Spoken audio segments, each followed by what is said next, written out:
नमस्कार.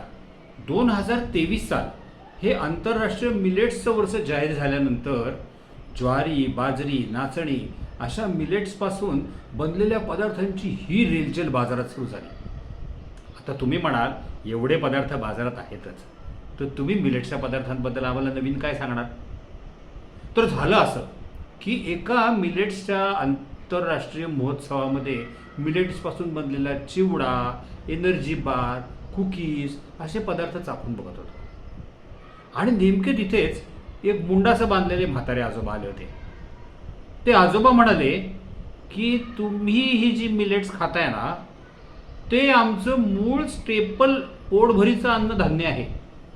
याची आम्ही भाकरी करतो आणि ती झुणका, भाजी, चटणी, उसळ ह्याच्याबरोबर पोटभर खातो. त्यांचं हे वाक्य ऐकलं आणि लक्षात आलं की आई शपथ, आत्ता आपण जे पदार्थ चाखून बघत होतो त्यातला कुठलाच पदार्थ पोटभर नाही ना खाता येत जेवणाच्या ऐवजी. मग डोक्यात आजोबांनी सांगितलेले जे पदार्थ होते ना, त्याच्या घटकांचं डिसेक्शन चालू झालं की झुणका म्हणजे डाळीचं पीठ, कांदा, तेल. भाजी म्हणजे काय समजा पालक, मेथी, भेंडी. कोशिंबीर म्हणजे काय समजा कोबी, गाजर, बीट. आणि मग हे सगळे वेगळे वेगळे पदार्थ आणि मिलेट्स एकत्र करून आपण एक प्रोडक्ट करू शकतो का बरं? यांची सगळी मूठ जुळवताना नेमका प्रॉब्लेम कुठं आला की मी जेवढ्या भाजीबरोबर जेवढी भाकरी खातो ना, ते नाही एकत्र करता यायला. प्रमाण चुकायला लागलो. आणि मग हे चुकलेलं प्रमाणाचं जे काही तयार झालं होतं, हे नेमकं बेक कसं करायचं, शिजवायचं कसं, याची एक मोठी समस्या निर्माण झाली. त्या समस्येवर मात करायला मला जवळजवळ 1 वर्ष लागलं. पण वर्षभरानंतर खमंग कुरकुरीत असे पदार्थ तयार झाले ना की ज्याचं नाव ते.